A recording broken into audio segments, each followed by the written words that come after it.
making it look like it's far away. The ideas expressed in bin Laden's letter, let's set those aside for a second because that can be confusing.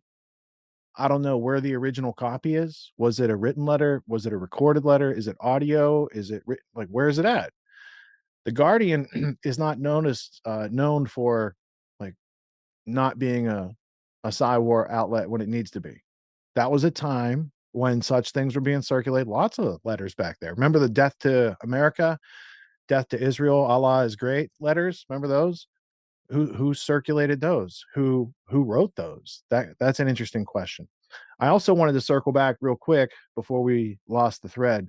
When Kurt and Jimmy were talking, they brought up the dancing Israelis. We covered that. The Operation Gladio aspect, we covered that. But there was another note I had made for that, which was the 1993 World Trade Center bombing. And they hate us for our freedom. That was kind of one of the things, right? It's these Arab terrorists. They tried to bomb, or they did bomb, the World Trade Center in 1993. And that's like a false flag incident. It's not what they told the public it was. So then I thought of the long history of those things. Maybe we should put that on the record. But first, Burmis is the first person to tell me about the Ahmad Salem tapes. So Ahmad Salem was an Egyptian military officer, Egyptian army officer that was doing work for the FBI as an informant, confidential informant he was. And after the bombing, Salem taped his conversations on the telephone with his FBI handler, John Anticev, Anticev. You can look it up. The tapes are out there. They've been played in court. I think Ron Kuby was the lawyer. Some of those guys went to jail. Salam did not. He was being paid as an informant by the FBI. And he said, we were supposed to use a fake bomb, and then you guys made us use a real bomb. That's the key element of the 24-minute conversation. So that's a real piece of evidence. And I remember looking at it like 2006, I think is when I learned about that first time or second time I had met Burmis. Um, we were up in Oneonta and I was incredulous. I was like, no way, man, I would have heard about this. Turns out you can listen to it. And you can tell like Anticev, he's probably from Long Island or Jersey. He's got that accent. And they're arguing over expenses that are owed from the FBI to Imad Salem. So interesting piece of history. And then the other part, they were talking about Wesley Clark. Wesley Clark is a Cecil Rhodes scholar, which if you're really following along, Lord Rothschild funded Cecil Rhodes, and Rhodes in his will left it back to Lord Rothschild, and Lord Rothschild and his family are the custodians of the Rhodes scholarships. So they're really Rothschild scholarships. So in that context, Rachel Maddow or George Stephanopoulos or Bill Clinton or Strobe Talbot or Wesley Clark, Rhodes Scholars, that would mean they're in on that bigger British Empire plan.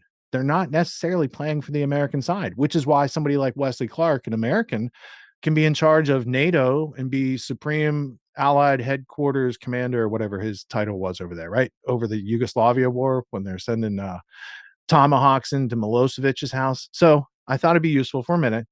Let's reflect back on time and go back to the late 1800s. If you remember, America fought a war with Great Britain, and then we fought another war, the War of 1812, which ended at the Battle of New Orleans in 1814. And from there, the British weren't too interested in trying to militarily conquer America, and they took their military and the East India Company, and they focused on their trade with India, conquest of India and the Mughal Empire, and of China, the 100 years of humiliation, it was called. So while that opium trade is being very prosperous for the empire, they come back around, and by the late 1800s, the Rothschilds had been funding the Nobel brothers oil monopoly, and they invented the oil tanker and the oil car for the train tracks and stuff like that. And the Rockefellers in America, so Rothschild started in banking, moved into oil. Rockefeller started in oil, moved into banking. By the 1890s, they're striking up deals. So this is a worldwide thing now. If they're striking up deals, and that sets the tone for the 20th century of globalism and internationalism. Now, America had this whole thing. You go back and read George Washington's farewell address.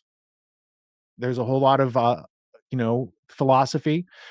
in the early American culture about not getting involved with Europe's entanglements or foreign entanglements, these sort of things. And it took a lot of convincing. And by the time you get to the late 1800s, so much has changed that a lot of Americans were like, we have a lot in common with the British. We speak the same language because we never changed our language. We speak the same language. There's a lot of innovations, there's a lot of business being done. We are not that far away from them now. And people like Conan Doyle, who wrote Sherlock Holmes, he in 1886 had the idea of bringing America back into the empire. And then John Ruskin, who was the mentor of Cecil Rhodes, he had the idea. And then Rhodes took it forward because it's a Freemasonic idea, of which his friend Rudyard Kipling was a Freemason and a British Empire proponent. And it's a banking idea. So there's like the British Empire, the banking unit, and the Freemasonic unit. They're all looking for the same thing. Rhodes creates apartheid South Africa. He creates his own country, Rhodesia, which is now has a different name. I think it's called Zimbabwe. Uh, there's a whole lot of British colonization going on with the financial power of the banking, and they're searching for energy and loot, like they did with the Mughals. One of the biggest loot. In fact, the word loot comes from the British jacking the Mughals. It's a Mughal word, loot. So coming into 1900, now there's very powerful entities, and we could talk about Palestine and the proto movement that was already colonizing by 1880, and which is also the Rothschilds. So the Rothschilds are creating the apartheid of South Africa, and they're pre-colonizing Palestine in the 1880s. This is all before 1900. So by the time Rhodes dies in 1902, there's already this idea of an Anglo-American federation to control the world. 1902, Rhodes leaves his will and testament, and they start to move about this plan, which comes into our country first, because the quote was in the last clip, warmongers using tax dollars. I was like, yeah, she nailed it. If she only knew what that is. The warmongers, let's call it the British Empire, just for a second, for the last 1,000 years. And then the tax dollars, how did we get a Federal Reserve in this country? What's that story all about? And so we get a Federal Reserve, we get the IRS. So there's tax dollars and non-national accountability because we don't own the Federal Reserve. Congress didn't have the right to print money in the first place. It can only coin money. So it didn't have the right to delegate a right it didn't have in the first place. So now there has been a financial coup in 1913. And when you know the British are involved in that and they couldn't involve us like they couldn't conquer us militarily, come around the banking power, anyone? City of London, do you guys know what that does? It's the financial banking power of the world. So the installation in this country of the Federal Reserve then opens up America for World War I, but we're not quite there. We need to have a false flag to get us in. We have the babies on bayonets propaganda, then we have the Lusitania. Now we're in World War I. You throw in a little Balfour Declaration, promising of land that wasn't owned by the people, promising it to a group of people that also didn't own it. That's going to cause a little problem in the 20th century. We'll talk about that in a little bit. So now you have a false flag that gets us into the war. By 1921, they set up the Royal Institute of International Affairs. That was like 1919 Hotel Paris meetings. But by 21, you have that installation of the Royal Institute in America called the Council on Foreign Relations. So now the Rhodes Roundtable Group, which is the legacy of Cecil Rhodes to bring America back into the empire and create a world dominating culture, they have a stronghold in America. And by this point, all the press was already controlled because that's Oscar Callaway, the senator, the congressman from Texas, 1917, that the shipbuilders, the railroad people, they all got together and bought the press. So by the time the Council on Foreign Relations comes in, they're getting into how do we use propaganda to keep America in a wartime economy, just like we were during World War I, which gets us pretty much up to where we go through the Depression because a lot of our money went into Germany. So Germany went into depression in the 20s because of the Versailles Treaty. Hyperinflation, like wheelbarrows of money to buy bread, that sort of thing. So a lot of American money, because America was high on the dollar in the 20s, the Hoover administration, all that great stuff. A lot of that money from here goes over there, starts building it back up. So then the consequence of that is we have the Great Depression, but the way out of that was the Second World War, which is what they were building up over there, right?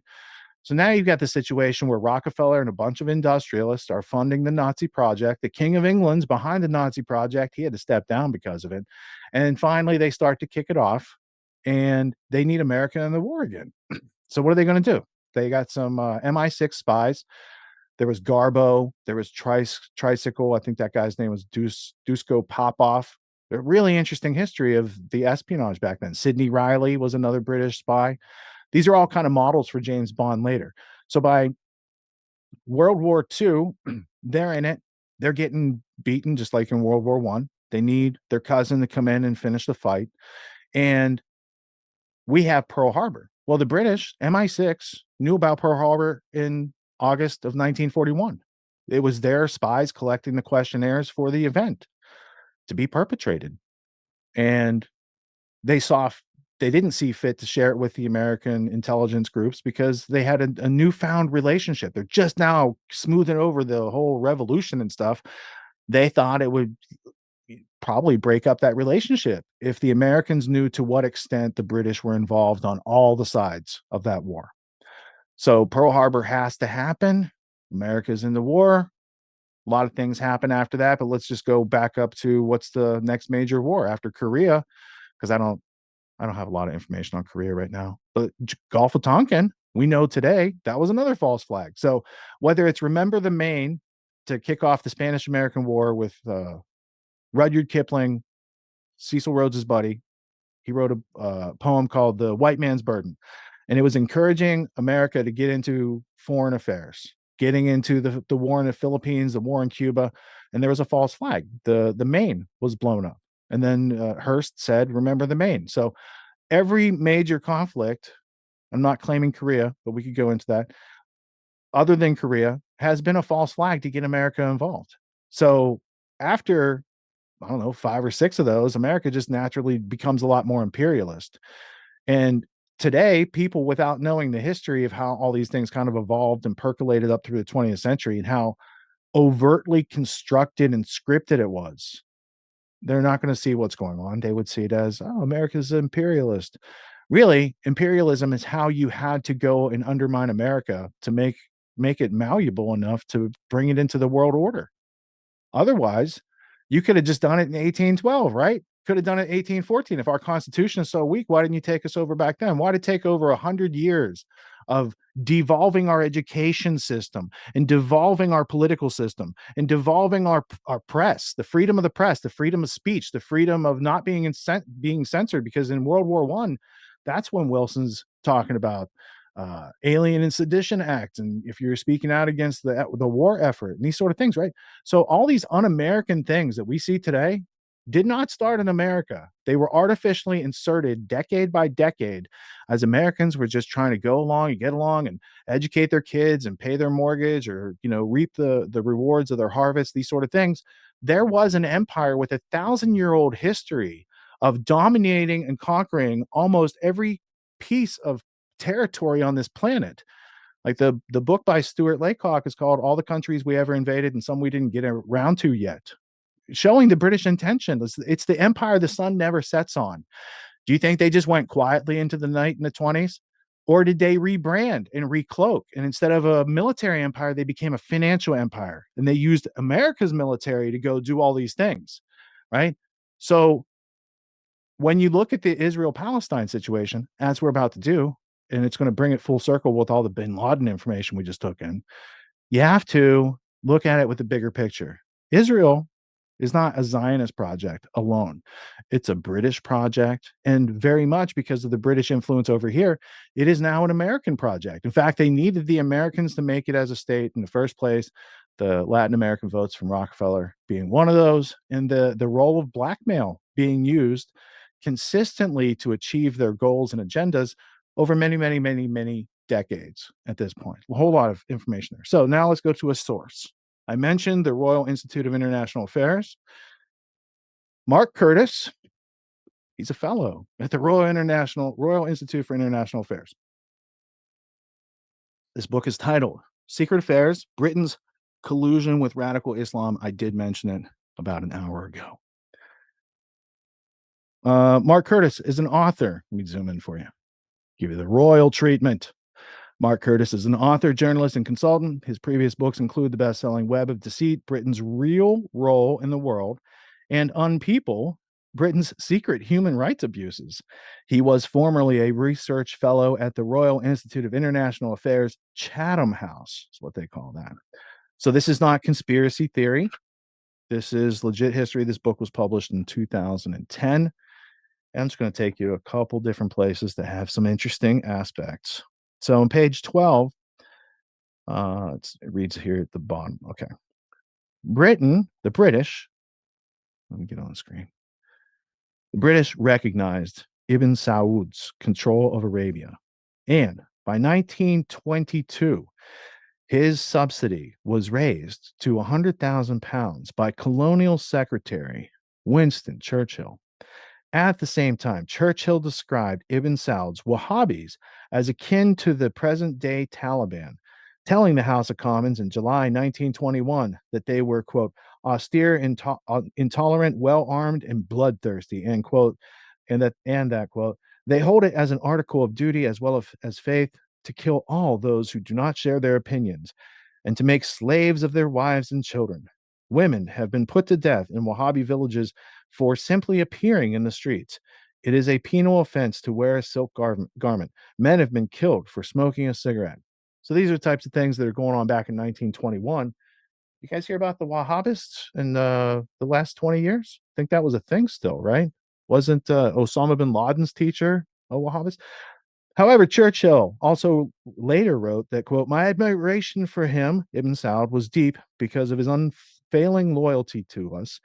And the British government set about consolidating its grip on this loyalty. In 1917, London had dispatched Harry St. John Philby, father of Kim, the later Soviet spy. So they say the later Soviet spy. He was in line to be director of MI6 when he did this. He almost stole the whole kit and caboodle to later Soviet spy to Saudi Arabia, where he remained until Ibn Saud's death in 1953. Philby's role was to, quote, consult with the Foreign Office over ways to consolidate the rule and extend the influence of Ibn Saud, because they had created, like, St. Philby helped to legitimize and create Saudi Arabia in the first place.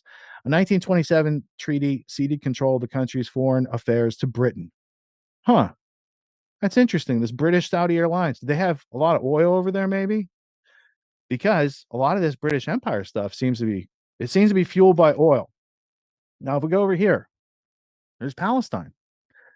Britain's promotion of the leader of the Sunnis in Iraq was echoed in Palestine at the same time. The background was that of Britain's new mandate over Palestine was seen as crucial to its interest in the region, providing a foothold in the eastern Mediterranean and a buffer between the Suez Canal, which Rothschild had helped Israeli to fund, and possible enemies to the north.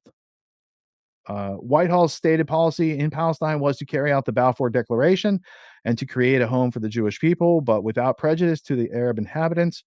And then, so on and so forth. We've covered that for the past month. But what you're here for is a couple of these pages right here. Bin Laden's London base. So tell me again how he's this guy who's being run. So the box cutter story, it just always cracks me up. Bin Laden's London base. While backing the Saudi royals, however, Britain also provided a hospitable base for those who had not by now become their nemesis. In July 1994, Osama bin Laden established an office in London called the Advice and Reformation Committee (ARC). It's an ARC, which sought to promote worldwide opposition to the Saudi regime and immediate response to the Saudis revoking his citizenship, according to the declassified CIA report. Run from a house in Wembley, north of London, the ARC was equipped with a bank of fax machines and computers and churned out dozens of pamphlets and communiques, lambasting the lavishness of the House of Saud and its waywardness from promoting Sharia law in the country, as well as calling for a breakup of the Saudi state. Right. So this is from where you're eventually the claimed correspondence is coming from. Right. So he's got a whole propaganda office set up in London because Kim Philby, who was mentioned, St. John Philby set up the Saudis in the first place for MI6. He handed that off to his son Kim in the 50s. So Britain has this big Saudi proxy army that were the teachers of Osama bin Laden. Kim Philby sells that network to Alan Dulles, and then the CIA has a proxy Saudi army that later in the 70s they use as Mujahideen. And then later, when it comes up to 9/11, there's a whole lot of connections that go back not to the caves in Afghanistan or the oil fields of Iraq, but back to the bases of MI6, CIA, and Mossad. So the fact that bin Laden has a London address where he's sending out his propaganda and he's railing against Western society and he's going against the Saudis. I mean, how did he then get all these Saudis to be the alleged patsies in the mission, right? Because they all got blown up. Bin Laden continued to live. So the the fingerprints of MI6 and CIA. I don't want to leave out CIA, but like there's a Union Jack made out of the arms dealing ness of what the empire really is. And so now understanding there's a bigger story, there's many false flags, there's many times like so those let's say that the let's say for a second the bin Laden letter is legit.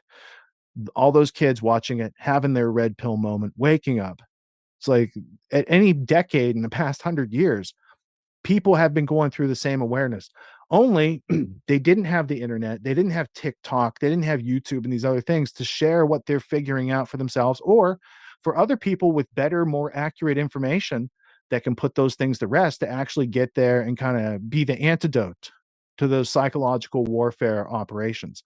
So, looking at any of these pieces of history face value and not connecting it to what's going on today and not inspecting what's going on today and comparing it back to the history, there's that leaves a lot of room for error. When you try to align, like over time, if the United States and Britain have been funding a lot of these proxy army activities to jump off into war any place they want to and give a justification to move billions of dollars of military toys around, like that goes on. If there's a better explanation for how and why these things happen, and to explain away why a lot of the alleged hijackers were trained at US military bases and or facilitated by foreign intelligence agencies. So, who benefits? Did the Iraqis benefit? No, I don't think so. Did the Afghans benefit? I don't think so. But Israel, Britain, United States, Raytheon, Lockheed Martin, General Dynamics, Northrop Grumman, they all benefited a lot. And the arms dealing aspect of it is a serious thing because that's what is that's what's being purchased with the bulk of the tax dollars. So the taxation and the warmongers definitely do go together. And it's the story of the 20th century that has yet to be realized by most people. With that all being said, now from the big view of the world view and world terrorism, let's go down to the micro view. Let's learn a little history about the ongoing war. October 7th, 2023 was not the beginning of a war. It's the latest battle in a war that's been going on a long time, longer than I've been alive. And even the clip we're going to show you, which goes from like the 60s and 70s, that's 20 years into the war. And technically, the war, you could say, started when Britain issued the Balfour Declaration and gave away land. And it just had a time fuse on it during their what did they call it? Their mandate. It was like colonization. But you're not allowed to say such things now because now they say talking about colonization means you want genocide for the other side. You can't be pro genocide unless you're with the official narrative. So you have to learn how the nuance and the dance works today. So let's flash back in time. Let's go to one of my favorite eye patch characters in history. This is not a pirate. His name is Moshe Dayan, and he was in the military and then he was a military strategist, and he takes a lot of the guesswork away from things that happened during the 6 days war and during the Yom Kippur war